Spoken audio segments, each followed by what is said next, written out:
Oi, gente. Esse vídeo é um espelho de respostas da semana 5 e 6 do PET 4 de Biologia. Eu sou o João, um dos residentes, e vou resolver aqui com vocês a questão 1 e 2. Como o próprio tema diz, né, biomas, essas duas questões vão focar na floresta tropical, que é um dos biomas brasileiros, né, e o bioma mais diverso, realmente. Essa questão, ela inclusive toca nesse ponto, comparando, né, com a floresta temperada, que não é um bioma brasileiro, e que por área, né, então a floresta tropical tem uma diversidade maior do que a floresta temperada. E se questiona, né, quais fatores que proporcionam isso na floresta tropical. Eu acho que já de início a gente pode pensar nessa própria localidade, né? Se ela não está no Brasil, essa floresta temperada, onde ela está? Né? A floresta tropical, ela tem esse nome porque ela está justamente entre os trópicos, entre o trópico de Câncer e o de Capricórnio. Nessa região é a ocorrência dela. A floresta temperada acontece para além dos trópicos, aqui, por exemplo, na América do Norte, na Europa, na Ásia e aqui embaixo. Tá? Então, será então que essa região é uma região mais propícia para o desenvolvimento de uma maior biodiversidade? Por que será? O que tem de diferente nessa região? Principalmente a gente sabe da relação com o Sol, né? Da incidência solar. Né? Essa região aqui equatorial é onde tem uma incidência maior, né? É bem mais quente, em comparação com os polos, que são as regiões mais frias, né? Então, a gente tem temperaturas mais quentes aqui nessa região e tem uma constância também da insolação, né? Porque se a gente pensar em regiões mais próximas dos polos, elas têm momentos onde o Sol está muito próximo, por exemplo, se o Sol aqui em cima está em Trópico de Câncer, né? Para alguém aqui que vive aqui em cima, o Sol está próximo. Mas quando ele vai, por exemplo, para o Trópico de Capricórnio, olha a distância. Então, são uma mudança de temperatura muito brusca, né? Por isso que neva nessas regiões. E aqui já nessa região a gente não vê, né? Nem neve. É uma variação muito menor. Então, será que essas condições, elas são, a gente pode apontar como favoráveis para isso? Se a gente construir um mapa colocando os índices de biodiversidade de cada país, o IBGE fez isso aqui, né, em 2009, a gente vai ver que, coincidentemente, os índices mais altos se dão nessa região intertropical mesmo. Então, essa localização ela pode ser realmente um ponto, né, bem importante para essa biodiversidade. Mas se a gente olhar também aqui, a gente vai ver que não é todos os territórios dessa faixa que tem essa biodiversidade tão alta. Por que será que o continente africano não tem um índice tão alto? O que será, então, que ele tem de diferente, por exemplo, para a região aqui do Brasil? O que tem de diferente daqui e lá? Bom, eu acho que é meio óbvio, né? Aqui tem muita floresta e lá tem muito deserto, né? As florestas, né, aqui, elas umidificam o ar, né? Elas levam a sua umidificação do ar, permitem que o ar seja mais úmido. Já os desertos, eles tendem a criar aquele ar mais seco, né? Proporcionar um ar mais seco. Então, será que é necessário também uma umidade para ter uma biodiversidade? Mas a umidade também é um ponto importante. Então, é isso, né? A floresta tropical ela vai se formar nessas condições de maior umidade, locais onde tiver uma maior umidade e maior temperatura. Né? Ali naquela faixa, perto do Equador, onde for mais úmido. Né? Já onde é mais seco, é a formação dos desertos. Então,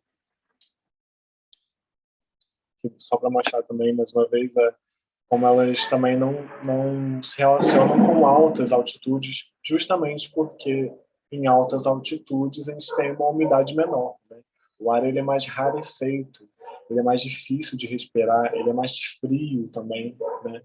É tudo muito difícil para a vida nesses lugares mais altos. Então a floresta tropical ela vai gostar mesmo de ficar nessa região onde tem o ar bem mais denso, o ar bem úmido mesmo, né, quente. E o solo nem precisa ser profundo nem nada, né? O solo bem mais raso mesmo.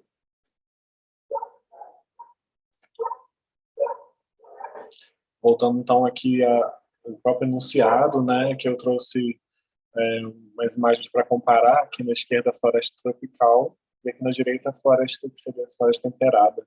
Eu não sei se vai dar para vocês verem, acho que a imagem também que eu escolhi não é muito boa, mas essa da floresta tropical, a gente vê como que a luz ela fica embaçada na foto, né? Acho que até pessoalmente a gente também enxerga assim, porque o ar é tão úmido, né? Tanta água no ar que embaça, né? A luz ela fica embaçada, tipo uma sauna, né? Então, a letra certa é a letra D, porque vai ter justamente tudo isso que eu disse, né? Da maior insolação, umidade e menor variação climática. Tá? Então, que são esses fatores que estão relacionados ali justamente na localização da floresta tropical. E esse gráfico ele traz, né, mostra como que a precipitação é muito grande, né, na floresta, temos maiores índices de precipitação. E aqui do lado a gente vê como a variação de temperatura é menor na tropical, porque aqui a gente tem uma variação de 5 graus, né, de 30 para 25, e em todas as outras a gente tem uma variação de até 10 graus. Então, realmente é um local, então, é justamente essa constância climática, né,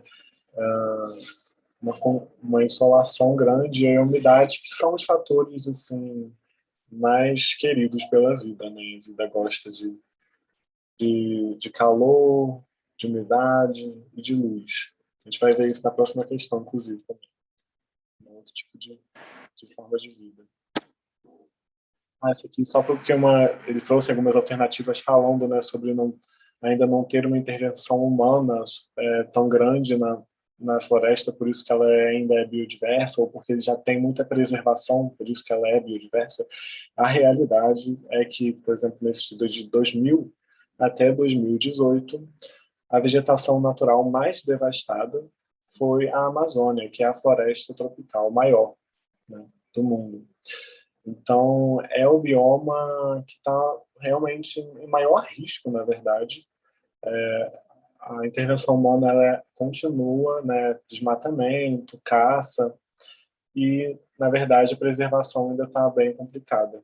Né? Se faz muito necessário ainda. Então, questão 2, ela vai falar como que então essa floresta consegue ser tão diversa, tão rica, num solo tão pobre. Porque quem não sabe, né, vai ler enunciado, o solo da floresta tropical é realmente um solo pobre. Como que ela consegue, então, né, se sustentar nesse ambiente? Então, trazendo aqui um pouco a estruturação da própria floresta, né, ela tem muitas camadas, muitos estratos, né, é uma floresta com bastante estratos, né. A gente tem as árvores emergentes que conseguem ultrapassar, são super altas e conseguem ultrapassar esse dossel, né, de copa de árvores mais volumosas. Tem essa região do bosque com cipós, trepadeiras, epífitas, de muita diversidade mesmo, né? Essa própria estratificação também favorece essa diversificação, né? E no estrato mais embaixo tem esse estrato herbáceo, né, com muitos arbustos. Então, em que condições está esse solo, né? Se a gente sabe que por baixo ele não está muito bom, ele está meio pobre, né? Mas por cima, ele quase não recebe luz, né? Olha só o quanto de biomassa que tem para a luz ultrapassar até chegar no solo. Então, é um solo que vive praticamente escondidinho ali no meio de um monte de planta, né? Um monte de coisa. E não, como não bastasse esse tanto de camada de folha de planta viva, o próprio enunciado fala, né, da forma do que acontece, né, nessas florestas, que é a formação de um tapete com toda a matéria orgânica que, né, folhas que caem das árvores, galhos, caules, até mesmo animais mortos, né, restos de animais, insetos, tudo isso que né, vai morrendo vai se sedimentando ali sobre o solo e vai formando um tapete. que é o que a gente chama também de serrapilheira.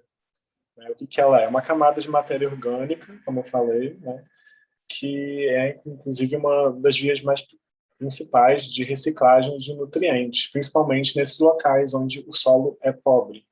O que acontece é que ela cria essa atmosfera mesmo em cima do solo, né, onde você vai ter uma incidência de luz muito menor, mas você vai ter um calor, né, porque a energia ela esquenta ali, né, e a água também do próprio solo, ela evapora, mas ela fica presa nessas folhas, né? Então você vai aumentar a umidade ali no solo, vai aumentar o calor e vai deixar escuro. O que que você acha que gosta disso, né? De calorzinho, de úmido, escuro. Todo mundo aqui já deixou a toalha molhada dentro de um armário, sabe, né? Que dá um mofo, né? Então, os micro-organismos adoram essas condições e são eles mesmos que são os decompositores, né? Tão importantes para a reciclagem de nutrientes. Então, eles vão se desenvolver muito bem nessa situação, né, por causa de todos os fatores ótimos, umidade, falta de luz e calor, e vão atuar ali na decomposição de toda aquela matéria orgânica, né?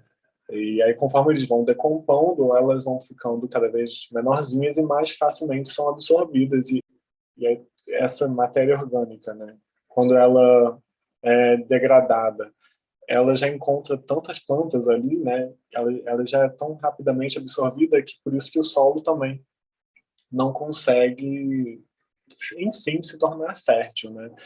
Porque a matéria orgânica que chega ali para adubar, ela já é rapidamente absorvida. Então, por isso também que é uma coisa muito importante a gente falar, né? Do desmatamento dessas regiões, porque se você desmata uma planta, você está retirando aquilo que iria adubar o próprio solo, né? Então aquele solo ele vai ficar prejudicado. Naquele momento que você tira uma planta dali, ele vai ficar automaticamente prejudicado, né? E vai ter um déficit nutritivo, né? Então e como vai ser difícil para reverter essa situação, né? Porque o solo em si ele é pobre. Então, se você tira esse banco de nutrientes vivo, são as plantas, ele pode ficar permanentemente pobre e não conseguir voltar a ser tão rico quanto era antes, né? Isso é muito problemático. Então, a letra certa é justamente a letra E, a rápida reciclagem dos nutrientes, potencializada pelo calor e umidade das florestas tropicais, o que favorece a vida dos decompositores. Essa imagem aí é, inclusive, de um estudo que mostra também os fungos atuando na organização desse material orgânico. Eles são, às vezes, né, isso aí nessas fotos, a gente vê o fungo, né, ele gruda uma folha num galho, no tronco, e ele vai também fazendo ajudando a construir essa cabaninha, sabe? Então, é muito doido, né? Muito interessante, achei muito interessante que eu encontrei isso. Aí uma outra questão importante também a gente falar, né, da letra D dessa questão, alternativa D, ela traz aquela ideia das florestas tropicais, da Amazônia, serem os pulmões do mundo, né? Na verdade, a maior produção de oxigênio, maior taxa fotossintética, né, são das algas, né, que estão presentes lá na água. Então, elas produzem a maior montante de oxigênio. Mas é importante a gente também falar que são as florestas tropicais que têm um papel muito importante na umidificação do ar, né? Então, não é porque as algas são os pulmões do mundo que a gente pode desmatar as florestas tropicais, porque elas têm um papel fundamental nessa umidificação do ar, né? Nesse ciclo da água mesmo, né? Mundial, em escala mundial, que causa resfriamento de algumas regiões muito importantes. E acho que é isso. Até a próxima. Ei, gente, eu sou a Marina e eu vim resolver com vocês essas questões 3 e 4 dessas semanas do PET. A questão 3, ela conta pra gente assim. Em uma aula de biologia sobre a formação vegetal brasileira, a professora destacou que em uma região, a flora convive com condições ambientais curiosas. E aí descreve um pouquinho dessas condições, né? Então, fala que as características dessas plantas, elas não estão relacionadas à falta de água. Então, não falta água nesse ambiente. Mas que esse solo, ele é pobre em sais minerais, ele é ácido, ele é rico em alumínio e que as características da planta estão relacionadas com isso. Além disso, essas plantas também possuem adaptações ao fogo. E aí o enunciado fala para a gente que as características adaptativas das plantas que correspondem à região destacada pela professora são. E aí quer descobrir quais são essas características adaptativas relacionadas a esse ambiente. Então, está falando de um ambiente que não falta água, mas que as principais condições, as principais características da planta estão relacionadas ao solo. Então, a letra A fala de raízes, escoras e respiratórias. Nessa imagem, a gente tem uma imagem do que são raízes, escoras e respiratórias. Raízes e escoras, elas estão relacionadas à ancoragem, à fixação ao substrato. Respiratórias que lhe aconteceriam às trocas gases. Faz sentido ter esse tipo de raiz nesse local onde é comum ter fogo, em que o solo ele é pobre em sais, ácido, rico em alumínio? Não faz muito sentido, né? A letra B fala de raízes tubulares e folhas largas. Essas são raízes tubulares. E folhas largas, elas geralmente estão associadas a uma necessidade de captar muita luz. Então, elas são largas para aumentar a superfície, né, para captação da luz, para fazer fotossíntese e tudo mais. O contexto que a gente está vendo não fala disso para a gente. Então, essa alternativa também não está fazendo sentido. A letra C fala de casca grossa e galhos retorcidos. Bem, se a gente pensa num local, num ambiente em que o fogo é comum, a casca grossa, ela representa, né, realmente uma defesa dessa planta. Faz sentido. E os galhos retorcidos? Bem, em solos em que a gente tem alumínio, outros metais, um solo que é um pouco tóxico, ácido, a gente realmente encontra esse crescimento dos galhos de uma forma retorcida, está associado a isso. Então, essa parece ser a resposta correta, mas vamos continuar vendo. Raízes aéreas e perpendiculares ao solo. Perpendiculares que fazem um ângulo de 90 graus, né? Então, ao solo, as raízes fariam esse ângulo. Aéreas, como a gente pode ver nessa imagem. Então, não faz muito sentido também, né, com o contexto que a questão dá pra gente. E, por fim, fala de folhas reduzidas ou modificadas em espinhos, como a gente vê muito do cacto. Esse tipo de adaptação é relacionada a regiões com falta de água, né? Então, escassez hídrica, que a questão deixa claro para a gente que não é o caso desse ambiente que a professora está contando para os alunos. Então, a resposta correta seria a letra C, casca grossa e galhos retorcidos. Eu trouxe aqui esse mapinha para a gente, só para a gente ver, para ter uma noção de onde que a gente encontra isso. Essas características são muito recorrentes aqui, ó, no bioma cerrado, que é esse verde clarinho. Então, são características bem características do bioma cerrado. Então, vamos para a questão 4. A questão 4, ela fala que a vegetação apresenta adaptações ao ambiente, como plantas arbóreas e arbustivas, com raízes que se expandem horizontalmente, permitindo forte ancoragem no substrato lamacento. Raízes que se expandem verticalmente por causa da baixa oxigenação do substrato. E folhas que têm glândulas para eliminar o excesso de sais, e também aquelas que podem apresentar cutícula espessa para reduzir a perda de água por evaporação. E aí pergunta, né? As características descritas acima, elas referem-se a plantas adaptadas a que bioma? E as opções são cerrado, pampas, pantanal, manguezal e mata de cocais. Aqui a gente tem aquele mesmo mapa que eu apresentei antes, só para a gente ver. Se a gente olhar aqui, ó, nesse mapa, a gente não vê escrito manguezal nem mata de cocais. E a gente já vai ver por quê. Agora, cerrado, pantanal, manguezal, a gente consegue ter uma imagem mais clara na nossa cabeça, né? Mas e pampas e matas de cocais? Aí eu trouxe aqui pra gente algumas imagens pra gente ver isso. Antes, manguezal e mata de cocais, que não estão nesse mapa aqui, ó. Por que eles não estão nesse mapa? Esse mapa traz os principais biomas brasileiros. Manguezal e mata de cocais são ambientes de transição, são ecossistemas de transição entre alguns desses biomas. Por exemplo, a mata de cocais, ela está entre a Amazônia, Caatinga e o Cerrado. Já o manguezal, ele está ali entre Mata Atlântica e o ambiente costeiro, a costa. Então, são ambientes de transição, muitas vezes chamados de ecótonos, são muito, muito importantes, realmente uma alta biodiversidade, bem interessante. Mas, bem, essas características que a questão lá traz para a gente, olha só, raízes que se expandem horizontalmente para ancorar, né, no substrato que é lamacento. Então, faz sentido ser o quê? O manguezal, que está ali muito próximo à água, inclusive as raízes, né, estão relacionadas a isso. Folhas que têm glândulas para eliminar o excesso de sais. Por quê? Porque essa água, uma água que está vindo do mar, em grande parte.